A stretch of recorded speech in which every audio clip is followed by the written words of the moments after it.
para sa family of 7 kasama ang maliit na bata, 5 years old. Titinan natin mamaya kung magkano yung ginastos natin doon sa greenhocery natin na ito. Sinayad ko. Ilan to? Isa, dalawa, tatlo, apat.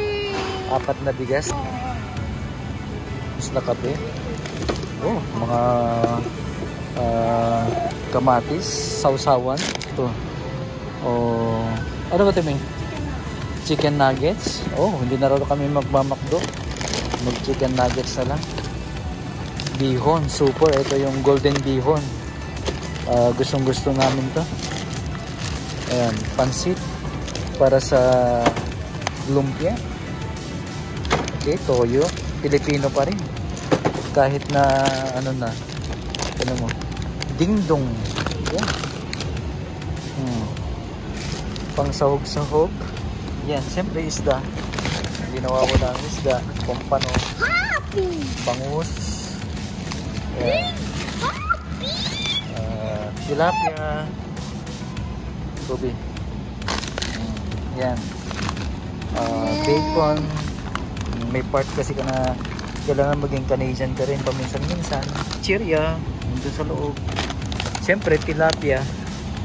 Hindi tayo mabubuhay nang wala ang tilapia. Yan. Pang cleaning.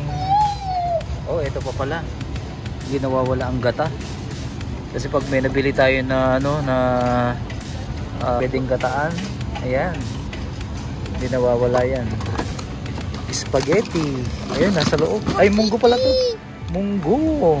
Okay. I like cookie. Yeah. Cookie. At ano pa rin. Oh, siyempre hindi mawawala ang sibuyas. Talong.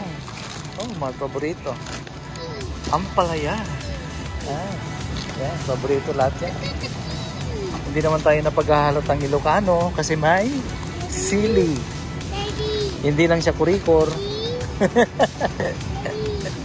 Ayan. Leporyo.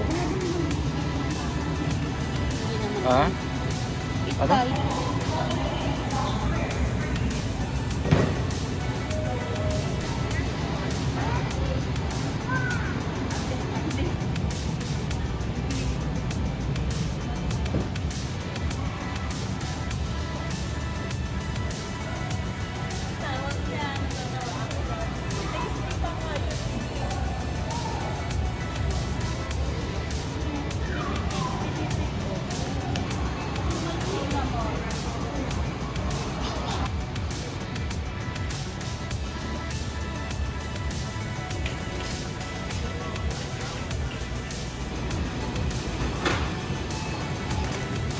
Dami naman yung dito.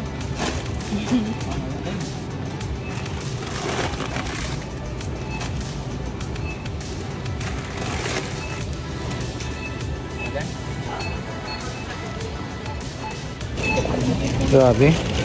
566.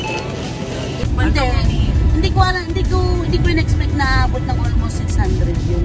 Yeah. Magkano ba yung ano, bigas? 17 na, dati 11 lang yun. Nakakabili pa nga tayo ng $10 eh.